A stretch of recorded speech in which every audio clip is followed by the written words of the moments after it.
Alright guys, I just want to show a quick video of my pole lathe. It's been a little hodgepodge of different parts and stuff like that. So I'm going to show you all the things that I came up with, and I'm going to give you some links and stuff like that to different things that I saw online that I really liked and kind of try to incorporate, and also tell you some of the problems I've had. Now this is by no means done. I just ran out of welder wire for my little Harbor Freight 90 amp flux welder. But it's been doing the job for this whole thing, so I can't complain. I just got another spool. But anyway, let's go and get started. Try to make this brief.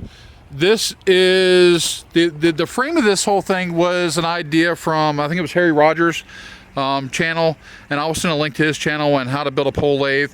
The whole idea of this is that make it so that it portable, and not so much anymore, but it's height adjustable. Those legs, you can adjust those in and up to make it shorter or taller as far as that goes. So if I want to do a class or something like that, I can do it. But I'm probably just going to keep it here. I'm not going to move this. And when I build another one, I'll do another one. Anyway, so that's his idea as far as that goes. I have it screwed straight down. I try to use lag bolts and stuff like that. The problem I'm having was that everything wanted to canter. So this is a 2x6. These are 2x4s coming up. This is also another 2x6. And to get those on there to pop it, I went ahead and just had two more 2x4s and just screwed it straight in with 3-inch screws straight through. Now, as far as your top dead center and stuff like that goes, one of the things I had problems with is drilling a hole from this end to the other end without it and going straight across. It would poke up, poke down, it would go left, right, and you can't do that if you need a top good straight piece of rod. So my compromise that I came up with, I think it's kind of freaking ingenious, and I haven't seen anybody do any metal on a pole lathe. So here's what I came up with. I got a piece of bed frame angle iron, and I cut it to fit the top, and then I cut another one to fit the top, and then I got a piece of threaded rod, and I had the threaded rod with 4 nuts on it. 1, 2, 3, 4, and I had to kept it one piece, and I had the poppets right beside each other. Okay, so now this going all the way through this threaded rod with a nut on each of the ends, and then this one had a nut on each of the ends, and they were right together. If you weld it up like that with these nuts going straight down onto your thing, your angle iron, you will have a dead center. If these are banged in and you're good, you will have a dead center. And then the only thing you have to do once you got it, the nuts welded onto the angle iron on both sides and it's all secure, is just take an angle grinder and just cut the bastard. Just cut it straight down the middle, and then these two edges and this whole plane will be even with this plane. And it's so much easier and simpler and stronger than trying to go through a piece of wood and that wood wobbling out and getting, wrong way and just being a crap. Oh, another word of advice.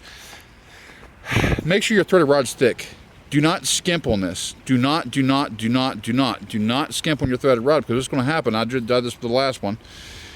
You start to get this thing spinning and get some pressure on it and put downward force on it, this thing is going to bend like you would not believe, and it'll bend all over the damn place, and it'll waller at your side and all that kind of stuff. So get a piece of beefy, this is about 3/8 or a 1/2 inch piece of rod, maybe even thicker than that, and it's just beefy, do it once, and I got extra left over as far as it goes, but do it once. So, and then after I got all that welded and cut and stuff like that, I'm going to head and drill some holes in the side angle iron and put some 2-inch screws going down like this, just going down. So, because what will happen is, as you're doing this thing up and down, that force will cause this thing wanting to go up and down like this. So I had 3 of those like that. I'm gonna have to get some more, drill some more holes, but I got some more bits because my bits kept on, losing their edge. So yeah, but these are going down at an angle, 2-inch screws. And now as far as the top goes, I've got a cord with a bungee of the cord, and I've also got something I haven't seen anybody else do, is I've got a little pulley.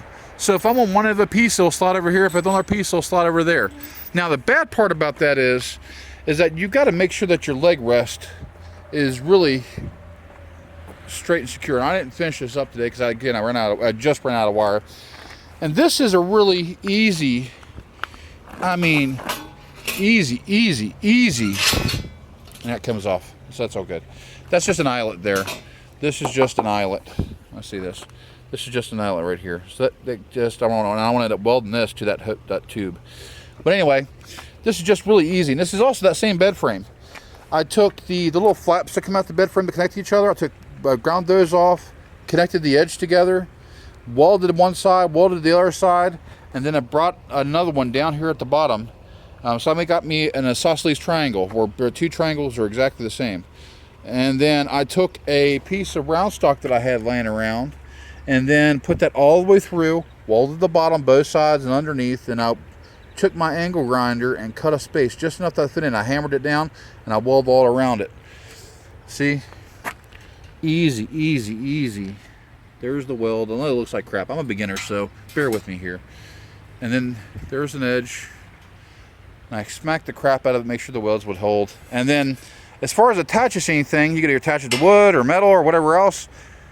I went ahead and got some hinges I had from an old gate and just started welding around there. That's going to attach my base piece, but that's exactly where I ran out of wire, so that's the way that is. But anyway, so this is really cool. I really enjoy it. As far as the rest goes, I think I might be changing this out, and maybe in a future video I'll do something with that. I'm thinking about getting another piece of angle iron and putting it on this side, doing the same thing on the other side, and have a piece coming out from that side welded L like this, coming out this way, so that way I've got a piece of metal into that wood, and I got to worry about the screws breaking or this thing twisting back and forth and that stuff. And do the same thing on this side, and then I'll take another piece of angle iron or a bar or something like that and put it across here. And then I was thinking about maybe getting some more threaded rod and stuff like that, make sure it's a crank on the backside where I can actually crank it to adjust it in and out. So if I'm doing bowls or something like that, I can have it skewed or whatever, and whatever width that I want and stuff like that. But it's pretty good. I mean, if you do not, I'm going to give a word of warning, if you do not have this base attached to something, what's going to happen, and it happened to me more than a couple times, when you're going down, that bottom's going to walk, and it's going to walk, and it's going to walk, and it's going to walk, and it's going to walk, and soon enough, you're going to have this happen to you. It's going to go this way. Oh, I already got a notch. It's going to go this way, and boom, you're done. I cannot tell you how many times this has happened to me and how much of a pain in the ass this is. So I was trying to do that, looking at a wood for David Canterbury's stuff and the pole lathe that he made. I'm like, you know what? I've got angle iron. I've got this tube. Let's do this. And I'm guaranteed this is way more substantial than anything I've ever seen anybody else do. So, and this is a pole lathe with angle iron. And I will give you an update. I think it's the part 1. When I get some more wire, I'll do a part 2 with everything finished up, and I'll show you how it works and the pros and cons and stuff like that. So anyway, thanks again. Bye.